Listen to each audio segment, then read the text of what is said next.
Before we start this video, I don't know why my camera is being blurry. Hopefully I'll get it sorted by the next video, but I do apologise.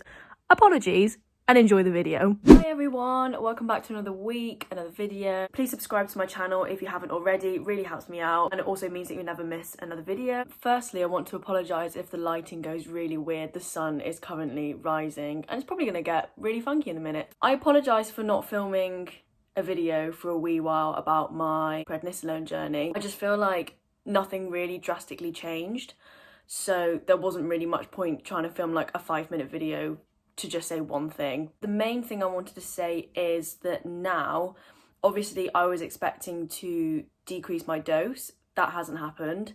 My nephrologist has advised me to stay on 25 milligrams until we have our next telephone appointment, which will be on the 4th of January.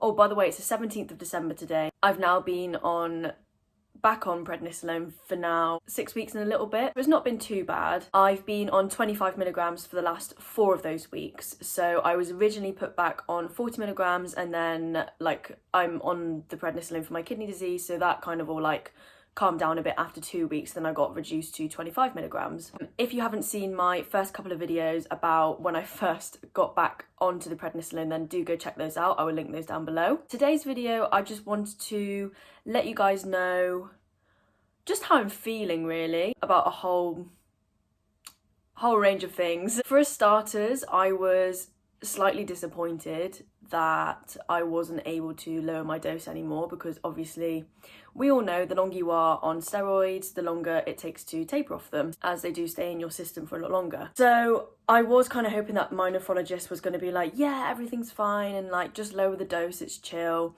Because so I'm on Patient View, so I'm in the UK, and we have this app called Patient View if you sign up with your renal department, and I can see my results every time I either go for a blood test or I give in a urine sample, and I could see that my results are like A-okay. However, in my mind that meant I can lower the dose.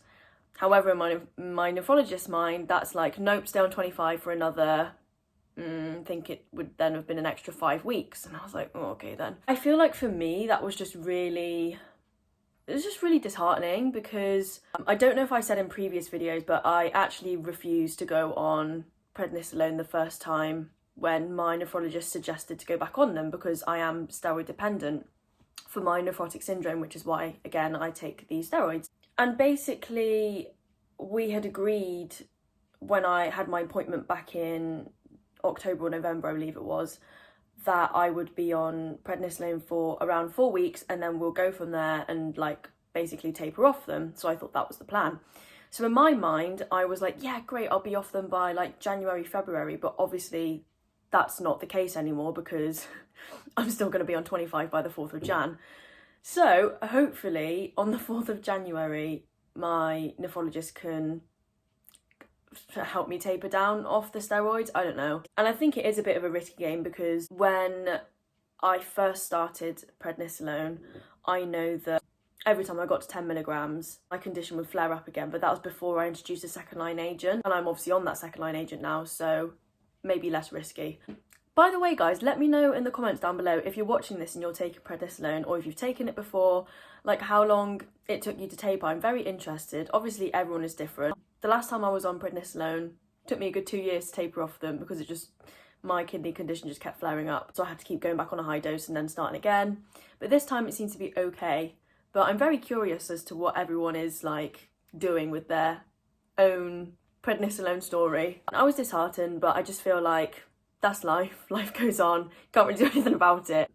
The main thing I was concerned about was obviously the side effects just lasting a lot longer than they needed to be, which is kind of annoying, but again, is what it is. Extra side effects that I have been facing recently, as of maybe 4 days ago, my insomnia. Oh my goodness, that has got bad. It's probably my own fault, because my screen time recently is awful, as in the amount of time that I look at my phone or my iPad. And I am trying to reduce that. However, it's really hard when you live by yourself to not be on your phone all the time, because obviously my personality is very split. I can be very introvert, but I can also be very extrovert. So I feel like I I almost need that kind of social interaction, even if it's through my phone with my friends. I know in my mind, if I get off my phone at least an hour before I go to sleep, I'll probably sleep better. But I feel like it's just like that deadly cycle now of like, I know I need to do it, but I don't do it. And I'll still be on my phone like the second before I like fall asleep, and it's so bad. So I do need to try and be more disciplined with myself in that area of my life. Another thing I found in the last couple of days is I've gotten really itchy, and I don't know if anyone else has got this. I didn't get this last time, and I didn't know whether it was my bed sheets, and I was like, okay, I'll wash my bed sheets. Ended up washing them. I had like fresh sheets, everything, like new pajamas. I was like, right, we'll just start afresh. Still itchy. And okay then, I'm just gonna be itchy. It is just fairly annoying. It's mainly on my back, on my shoulder blades, and it's like the most awkward place. Like, if you're gonna make me itchy in a place that I can scratch, not on my shoulder blades. Like, I'm literally in the middle of the night going like this. It's so itchy. I used to have really bad eczema as a child. I just have that type of skin. Like, that's just who I am. I don't know whether it's like my eczema being like, I'm coming alive. But anyway, that was just really annoying. Let me know if anyone else is itchy whilst they're on prednisolone, because again, I'm very curious. But over the last like couple of days, weeks, that's kind of like the extra side effects that I've been faced with, I guess. Another thing I want to talk about is obviously moon face. It has been 6 weeks, and I've been on 40 milligrams 2 of those weeks, and then 25 milligrams for the rest of the 4 weeks. And I have started to notice like a little bit of change in my face, but not like drastically. And this is when I wanted to come onto the part of the video where I want to talk about some tips that I have kind of incorporated into my life and just try to make them daily habits, and yeah, just to help with the side effects and everything. So I just thought I'd share those tips. I don't know if they're going to be helpful for everyone. Personally, that's what works for me. Again, I'm not a doctor, I'm just giving you my life advice. You can take it or leave it, it's up to you. In regards to the moon face, I did a lot of research, and basically it kind of came down to 2 things as to why we get moon face whilst we're on prednisolone. And this is honestly, this is like the bare minimum basics information. Like, I'm not great at science.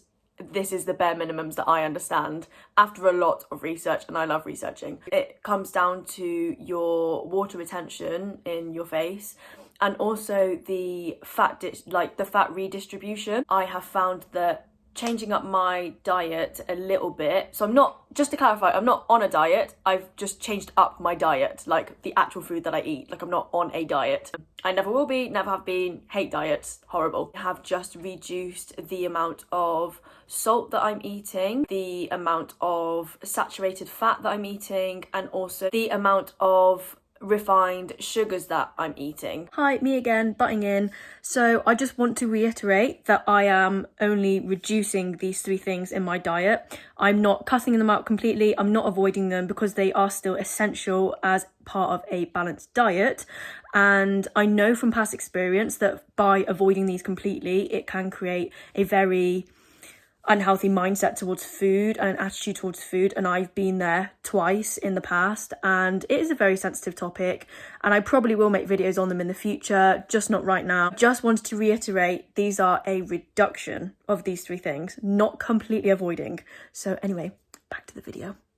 For example, when I go food shopping, I tend to now, I mean, I've always done this, but I just think I've been extra cautious of it now. I always buy like whole fruits and veg. I make all my meals myself. I don't really portion size, because I know the amount that I can eat and that makes me feel full. You find that in a lot of like microwave meals, takeaways, they are really high in salt and high in saturated fat, which is not gonna like age your moon face at all. So if that's a concern for you, then maybe you can make some dietary changes. Again, don't go on a diet, just change up your diet. I hope that makes sense. I've also been eating a lot more fish. I love sea bass at the moment. Sea bass is like my go-to thing right now. Like a bit of grilled sea bass with some couscous and long broccoli. Oh my god. Is it called long broccoli? No, it's not. That's what I call it. Tender stem broccoli, that's the one. Love that meal. So good. Can't get enough of it. I think I'm going to turn to a fish one day if I eat too much fish, honestly. I am obsessed. I'm eating more lean cuts of meat. So I don't really tend to eat red meat or pork anymore. I'm not really sure why. I just kind of slowly cut them out of my diet. Like, I am a sucker for a steak. However, I used to eat steak all the time, like all the freaking time, and I don't really eat much of it anymore. I tend to just eat like lean pieces of chicken, lean pieces of fish, and a lot of low fat percentage turkey mince as well. I tend to stick with simple carbohydrates rather than complex carbohydrates, so things like sweet potatoes rather than regular potatoes. And to be fair, I don't really like normal potatoes anymore. I feel like over the years, I have adapted to only like sweet potatoes, which I guess isn't a bad thing, but I can't go back now. I just love sweet potatoes. You can do so many things with them, it's unreal. They taste great. Would highly recommend incorporating those into your diet. I've definitely upped the amount of fruit that I'm eating. Usually I do eat a lot of vegetables. However, I don't usually eat a lot of fruit. And instead of like snacking on, I don't know, like a chocolate bar or a packet of crisps, I will now snack on an orange or an apple or a pear or a piece of melon. Something that will actually benefit my body rather than give me heart palpitations because I decided to have a Freddo. I don't know about you guys, but recently I've also found if I now eat anything that has a lot of refined sugars in it, or I eat a substantial amount of that thing, my heart, oh my goodness, it's like, why would I do that to my body? Because my heart is literally going blah, blah, blah, blah, blah, like after I've eaten it. So obviously my body's not used to that amount of refined sugar. So those are my tips on diet. So again, you're not going on a diet, you're just changing up your diet to age a moon face. If you haven't already, then do go follow my Instagram. I post loads of food photos there. So I don't tend to post anything about my food on this channel specifically, but I do post a lot of things about my food on my Instagram. It is at Jasmine's Journey. So a thing that I've incorporated for the last 30 days actually, I didn't record this on camera because usually, let's put it out there, usually I'm that type of person that says, right, I'm gonna do this like 30-day challenge or even like a 2-week challenge. Like I tried to do the Chloe Ting 2-week challenge. I think I gave up on day 10 and I didn't get to the last 4 days because that's just the type of person I am. So for the last 30 days, I was trying this new playlist of like just 10-minute HIIT workouts. And I didn't record any of it because I was like, I'm not putting it out into the universe for everyone to know because I probably won't complete it. And actually, I managed to complete it, which was amazing. I was really proud of myself.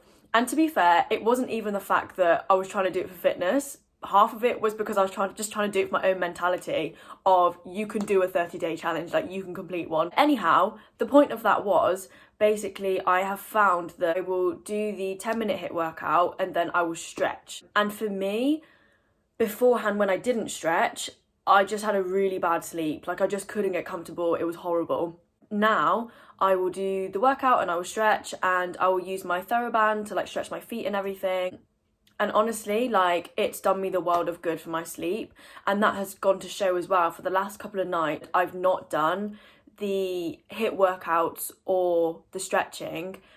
And I've had the worst sleeps ever. Like, it just feels like, you know, when you close your eyes and you open them again and it's the morning, you're like, have I even slept? Honestly, awful. And I do think that is my own fault because I haven't exercised or stretched for the last couple of days because I've just been so tired. It's been manic. I would advise incorporating some sort of exercise, even if you go for a walk. Like, I love going for walks. When Charlie was here staying with me for lockdown 2.0, we went on a walk every single day religiously. And we would get in about 8,000 steps. And by the end of it, I was knackered. But because I did that exercise, I believe that helped me sleep a lot better because I was so tired and I actually had a reason to fall asleep. Also trying to get up a little bit earlier because I used to, this sounds absolutely gross, but I used to probably wake up at around 11 a.m, which, yeah. I now probably naturally wake up at about 8:30, 9 o'clock, which I never thought I would ever say that because I'm not being funny. All my friends know me as a liar-inner, if that's even a word, and to also go to bed really early, so I'd literally have like a 12-hour sleep. Oh my goodness. I would advise trying to get up that little bit earlier just to start your day, and I have also found that that has helped with a lot of the side effects, things like my heart palpitations and also my like shakiness, because I did find that when I woke up a lot later, I don't know why, but the shakes were really bad. But now I've started to like actually wake up at a sensible time, the shakes aren't as bad. I don't really know why. I don't know what the correlation is with that, but Anyhow, another thing that I've been trying to do is just to drink more water more regularly. So I don't know if you've seen my other video where I got this massive water bottle. It is bigger than my head. This is I want to say 2.5 litre water bottle, maybe like 2.3 litres. However, I don't drink 2.3 litres of water a day, otherwise I would literally live on the toilet because I'd be peeing all the time. And also probably not great for your kidneys to drink 2.5 litres of water a day, especially if you've got kidney disease. So I tend to stick to around 1.3 to 1.5 litres of water a day. However, I will try and drink it throughout the day, because when I first started doing it, I found that I was like, oh my god, I have forgotten to drink that amount of water, and then would go ahead and drink like 700 mils of water in one go. And I just think my kidney was like, what the heck are you doing? Like, what are you doing? Because then I would just pee for the whole night and it just wasn't good. So I've now learnt that it's probably better to spread out when you drink your water, which sounds really obvious, but when you go to do it, you just forget to drink water. Like, I am the worst. And actually, it wasn't until I met Charlie that I was like, man, you drink a lot of water. And he was like, you don't drink any. And okay, then, yeah, you have a good point. I drink no water. So I do try and drink a lot of water now. And I just feel like that helps just like, obviously, keep everything flowing in your body and keep everything flushed out, like all the bad toxins and everything. Oh, one last thing that I wanted to talk about was my mood swings. So basically, as we all know, if you're watching this video and you're on prednisolone, you will know about the mood swings. I am 23 years old in the next 2 weeks, yet these steroids are giving me mood swings of a 7-year-old. Like, it's ridiculous. My temper can be so short. And it's just frustrating because I know I'm not that person, which is so frustrating. As a kid, yes, I used to be very angry and just very just angry, really. I just think it's more frustrating than anything because honestly, when I say you cannot control the mood swings, you cannot control it. Like, it will just come out of nowhere. There's been several times when Charlie was here that I've just lashed out on him, and God bless that boy. Like, I think he's come to realise now that it's like not me, it's the steroids. And I hate to be that person that like blames something. However, in this situation, I'm like, that really is not me. If you know me personally, you know that I can get angry, but it will have to be for such a valid reason that I am like the Hulk. Like, if you really annoyed me, then that is fair enough. But I feel like these mood swings are literally over nothing. Like, bless Charlie, like, he was trying to help me the other week and I lashed out at him because I just didn't want his help. And, like, what the heck? Like, why? And I think in those situations, like, obviously if you're old enough to comprehend actual words in a conversation, I find that by me, like, just sussing the situation out after it's happened and just apologising, because I am also that person that hates apologising, I'm not gonna lie. I just have never been good at apologising, but it's something that I've learned over the years to do more and just to take the blame more. And like, if me and Charlie have like not fallen out, basically if I've had like a one-sided argument with him, then I will then be like, okay, that was really out of character. That's clearly not me. And suss the situation, talk about it, and just try and stay calm and apologise. And I do feel better after I've apologised, and it does feel like a weight's been lifted off my shoulders and I'm like, okay, all is good now. Because I just feel like if you don't talk about these things, I don't know, like one thing leads to another. It can lead to breakups, it can lead to heartache. It's not good, you know? And that's not even between like partners, that's also between your friends and your family. And I just think it's so important to address these things and also talk about them, because sometimes people don't know why you're angry and people don't know why you've lashed out at them. And actually, if you just explain, then they'll be like, oh, okay. And sometimes they might be like, oh, don't blame like medication, like clearly it's you as well. But I mean, that's up to them to think what they think. As long as you've told them, that's fair enough. And I just think, I don't know, communication is very important. Very, very important. So that was a very rambly video and I apologise for that. I wasn't expecting it to be that long. But do let me know in the comments down below. I'm curious to know why everyone is watching this video. Like, are you here because you're on prednisolone? You know someone who's on prednisolone? What are you taking it for if you are taking it? I'm just very curious where you've all come from and why you've collated to this video. And hopefully I will maybe see you after Christmas and after the New Year, because I doubt that anything more is going to change. And to be fair, in Christmas and New Year, that is in like the next couple of weeks, and I tend to have done these things now in like 2-week segments. I will see you next time, guys. Happy Christmas, Happy New Year. God knows when I'm going to see you next on this channel. It's very sporadic at the moment. See you next time, guys. Bye!